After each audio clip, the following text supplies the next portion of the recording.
Hi everyone, if you enjoy what I do, then I think you'd enjoy my short collection of short stories, available now on Amazon. Please make sure to subscribe and consider becoming a Patreon. Enjoy the video!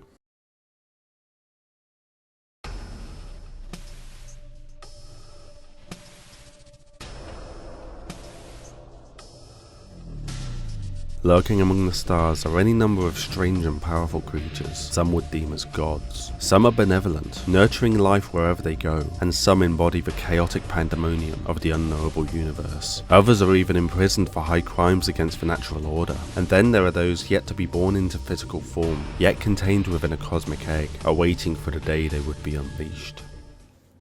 By the lizards long ago. However, the terrain can be extremely dangerous. Right, time to die.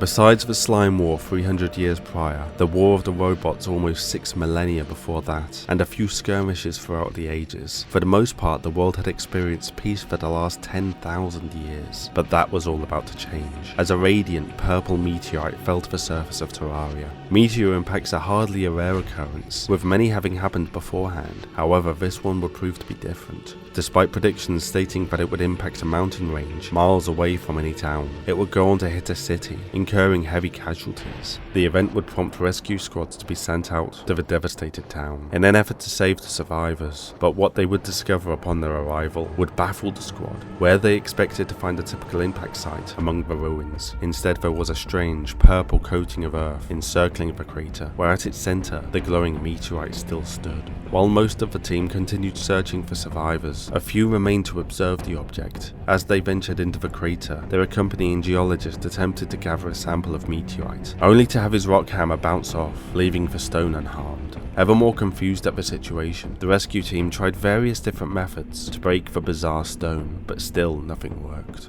Finally, the team's demolitionist considered a radical course of action. Despite his concerns, something spurred him on, and upon clearing the others from the pit, they threw a sticky bomb down, where it clung to the meteor for a few moments before exploding.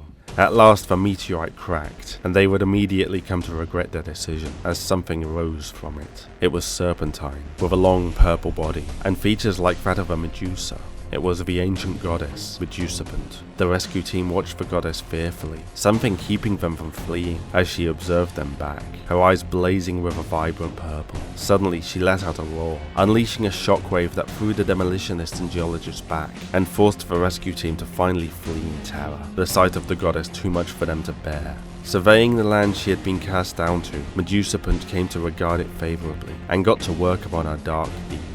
As the strange purple earth spread across the land, Meduserpent went about solidifying her reign. She would carve fragments of the meteorite into orbs, drawing the great power of the stone into them, in an effort to keep anything else from hitting the planet, lest they be an opponent, seeking to challenge her.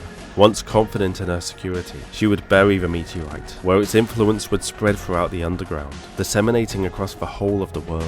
Meduserpent was in need of underlings, however, those to do her bidding, so would search the town for those who had survived the crash, devouring those who did not. Gathering her prisoners, it soon became clear that survival was not the fortune that had first appeared, as Meduserpent inflicted each of them with a curse, mutilating them into flying abominations, eaters of souls. To these foul creatures, she gave one command: travel out into the world and bring her more people to use in whatever way she deemed. As they were directed, the eaters flew across the world, attacking anyone they came upon. Some would resist these alien monsters, and were swiftly overwhelmed and consumed for their troubles. The rest fled, but any who failed to escape were collected up, and were brought before Meduserpent, coiled within her lair. They would be used as food, or slaves, or even face the same fate as the first to encounter the great goddess, becoming new victims to the curse, and morph into eaters. Some would manage to escape Meduserpent's clutches, but it mattered not, for soon they would succumb to the poison in their veins, and themselves transform into eaters. Those of the eaters who gathered the most power within their ranks, however, would become corruptors, the strongest dwellers of what was named the corruption.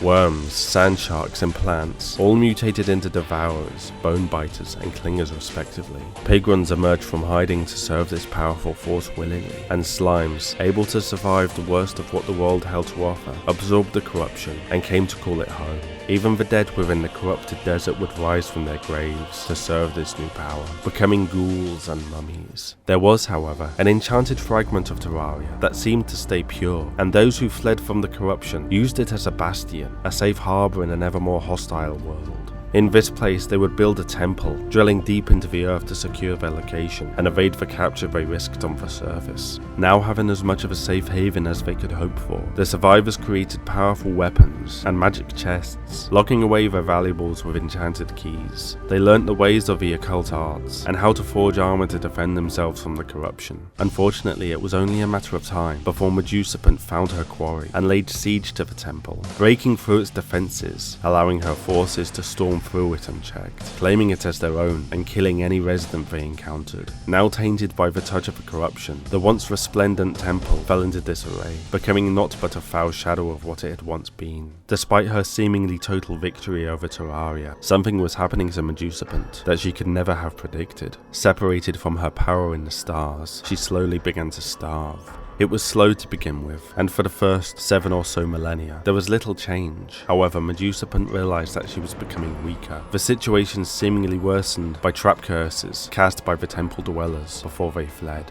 For the next 4,000 years, she felt her inevitable end approach, and despite her best efforts, there was nothing she could do to prevent it, having long since lost her connection to the great power which had once sustained her. In the twilight of her existence, even her own body began to rebel, and the writhing mat of snake-like creatures that made up her hair began to split away from her, becoming world feeders. Eventually, she would slump to the ground, amongst all she had conquered, and draw her final breath. While the great goddess had at last perished, there was still life in her body, and it would pulse and writhe, tearing itself free of the head and limbs of Meduserpent to become its own worm-like creature, a creature that would be named the Eater of Worlds. As Meduserpent rotted away, the corruption would shrink, reduced to the meagre layers of the Eaters and World Feeders. In her time upon Terraria, however, she had become bound to the world, and her apparent death would not be as permanent as it would initially seem. After 500 years of silent decay, Meduserpent's skull and skeletal arms twitched, awaking once again. Seeing the remnants of her corruption, she once again felt the compulsion to feed, feeling that she must do so to survive. She would flee to the temple of old, consuming any humans who she found along the way, and eventually encountered a lone clothier, exploring the woods outside the decrepit temple, now known as the dungeon. Feeling a power within him like no other, she chose to capture him rather than eat him like the others, and ultimately decided to link her essence with this clothier, cursing him to be her eternal servant. She would strike out at any who tried to enter her new home, but for the most part she left the clothier as a symbol to ward off any who would approach, content as she was to remain secluded, as she had once been long ago, within her lair. However, such isolated content may yet be shattered, and her point of view may just change as a new god came from the sky. Thank you for watching everyone, I hope you enjoyed the video. This episode was originally written by Lord Fawful and submitted as part of Rational Gamers Your Lore initiative. Because of the quality of the submissions, I would love to see more of what you got, so if you've written some of your own Terraria lore and want to see it on the channel, then send it through to contactrationalgamers@gmail.com. Remember to subscribe for more of your lore, support the channel for as little as $1 a month on Patreon, and have a great day.